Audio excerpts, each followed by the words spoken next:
Hey only zombie slayers out there, it's Parker here from the ZK channel. Now, in today's video, we're going to be talking about what is better than video proof. Now, for the most part, people thoroughly believe that video proof is the dominant source for anything that you have to prove otherwise, or anything of that nature, just something to actually know that it's there, that something is officially there.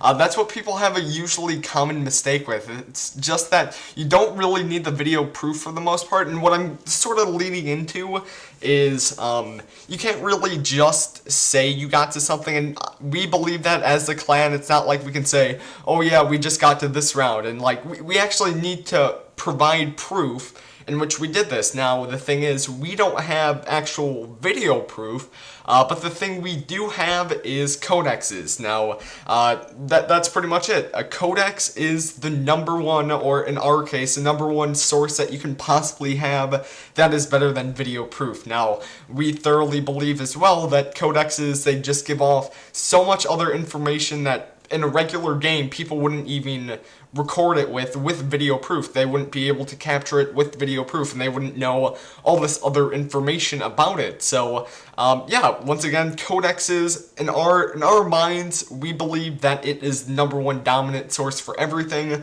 and this is how. So, really fast, before we actually go into the how detail on how codexes work and stuff like that, I just wanted to give a firm explanation, no, not explanation, a firm description on what codex is. But before I do as well, there is, in the description down below, there is a video link. Actually, the title of the video is What is a Codex? It's only like a 2-minute video, and it just goes a lot in detail into what a codex is, what it does. But I'm just going to be bringing you guys a very brief description on what it is. So pretty much a codex is a storage component. Now, for the most part, what I mean by that is that it can pretty much store anything or capture anything that happens in the game, or like for what I'm trying to get to is that it can capture anything that goes on while you're playing a game, whether or not you can see it, whether or not it's in your like vision that you're seeing stuff in, or if it's just in the map in general, because it captures everything that's going on in the map. Now, what I mean by the map is, of course, like, let's say we're playing zombies, whatever you see, it's not just capturing that, it's capturing everything that's happening in the map. So, as I said, once again, codexes are like easily defined as a storage component. Like, if you guys want an example of what a codex layout might look like, is, now this isn't one of those troll things where you'll like exit out of the window or like your whole computer will shut down or anything. That's not what it is. But if you do Control U right now, it's not going to exit out of the video or do anything. But once again, if you do Control U, it's going to give you somewhat of a source page. I'm pretty sure that's what it's called, or like a source view. And that is like pretty much dead on to what you can actually expect when we're seeing what a codex works out for us in our situation with our program that we have, to see how many to see how a game turns out with just learning about codexes and stuff like that. So for the most part, once again, codexes, very extremely helpful, and not actually getting the visual aspect of it. That's the thing that it doesn't do. It doesn't actually record what's visually going on, but instead it sort of maps out. It sort of like types down, if that makes sense. It's instead of just actually capturing what's actually happening in the game, it's writing the stuff down. That's more or less a better example for that.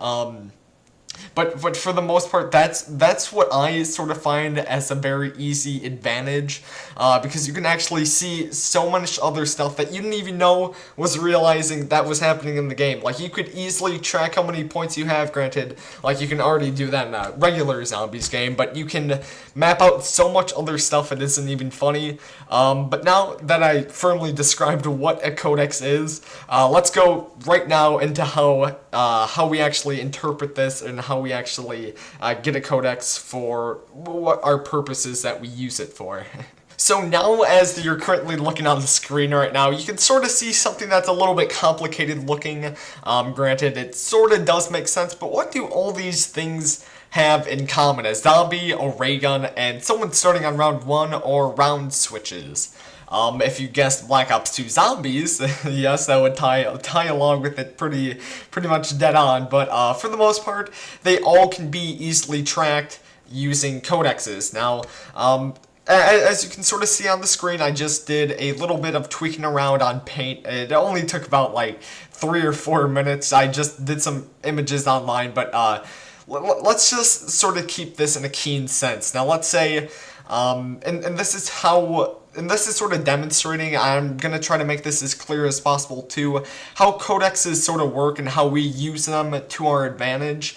Now, let's say you start off round 1. Now, let's say by those, each and every round going by, let's say you survive 1 round, you survive 2 rounds, let's say you survived like 10 rounds. Now, let's say each and every one of those round changes, you're using up 10 bytes. Now, how we can sort of determine that is by each and every time one of those round comes, it will give off a specific byte number. Like, let's say, for example, and this is, I know this isn't the true bit number that this would use, but let's say it uses 10 bytes for each and every round coming by.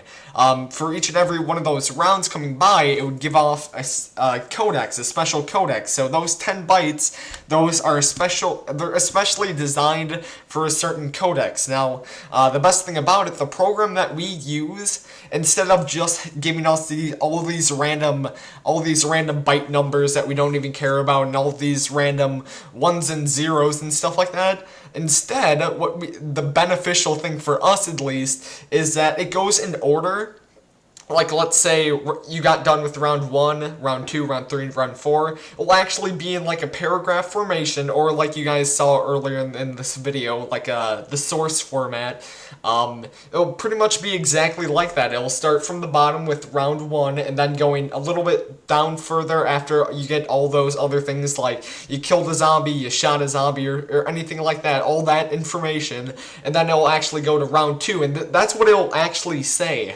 And like, if you guys did do the Control-U thing for the source page, I would highly recommend you guys to do it right now so you can get more of a clear example of what it is. And like, as I said, what these source pages are continuing, if like, let's say somebody gets to round 50 for one of these, let's say someone gets to round 50 on Town for zombies. One of these source pages, they can have up to over 50,000 lines of just pure codexes. That's how amazing something like this is. And for the most part, it's pretty easy with the program that we do use for it. And also, I wanted to state this in the beginning of this video too. I'm not really a technical guy. For the most part, I heard most of this, and I did some other research, but for the most part, like, our technical manager, he deals with all this stuff. He's the main person for it, and he's good at what he does as well. And he sort of gave me all this insight on what I could talk about during this video, because he didn't want to really make the commentary at all. So I decided to do this, and like, for right now, the process that we use for it is so much easier. You can get so much more information, it's not even funny. But hopefully let's keep on going with it. So let's say you start off on round 1. That is already on the top of the source, on the source page, round 1. Let's say you start off with the M1911, you shoot a couple shots, and each and every one of those shots that you take, those are equaling up into a specific codex as well. So let's say for every 2 bits, that equals 1 shot being fired, or how many ever shots you have stored up. That's what will really codify what's currently happening in the game and every time you do something. So pretty much everything that you're doing in the game is being recorded, being written down, and being programmed into the source cited page, or in the sources page. That's what I'm just gonna call it. And it's so much easier to read things, to find things, to actually determine certain things as well. So let's say you kill a zombie. Now, a zombie spawning, let's say that was 5 bytes. let's say that specific zombie spawning, that was taking up 5 bytes. Now, let's say that zombie dying, and here, I'm gonna refer back to that. Let's say that zombie spawning 5 bytes, then those specific 5 bytes would be its own little codex, and that codex would have the name of, let's say, spawn zombie 1 or something like that. Something along those lines. And that's how we can easily determine on it. And then once it's from there, once it's on the sources page, we can easily see it. Like it'll say round 1, all this other information, zombie 1 spawn, zombie 2 spawn, zombie 3 spawn, and for the most part it will say a location, but the locations are a little iffy, because for the most part when it is getting programmed or when it is processing, it gives you coordinates in a way. I don't know if it's actual coordinates for, let's imagine the map town as a full grid. For the most part it might have something like that. I was talking to the technical manager more or less about it, and he was telling me just imagine it as a grid, and imagine all these tiny little squares. That's sort of what they're meaning by that. That's sort of what they're hinting. And he still, to this day, even though Black Ops 2 came out for at least 6 months, he still doesn't really even know what the full size for a regular map would be. And I know he was experimenting a little bit on town, but he just said it was too much to cope with, so let's still go right back into the codexes and stuff like that. So let's say you kill a zombie. Let's say that you actually killed one with all your bullets that you were doing. So remember, 2 bytes equals 1 bullet. So that's what it would recommend to. So you shoot a zombie. In each and every one of those bullets, once again, they're being recorded. All those shots that you're taking from it, what the gun type is that you're shooting from it, everything is being recorded. It's not like it's pretty much what I'm saying too, is everything is being recorded in the game that is happening. Even though it's in your general perspective that you can see, or if it's not in your general vicinity, it's all being recorded. That's sort of what it comes down to. It's not like I'm trying to confuse you guys or doing any of that stuff. That's what it legitly comes down to, and just that's how we can determine a lot of things. That's how we can determine how many drops or how many specific drops we got in a game, how many points we have total, how many rounds we survived, and this sort of goes along with our ZK stats. If you guys remember that video, that was a video we released probably about 3 or 4 months ago, and it was our stats ever since we started out and then ending in the 2013 range for that starting first year.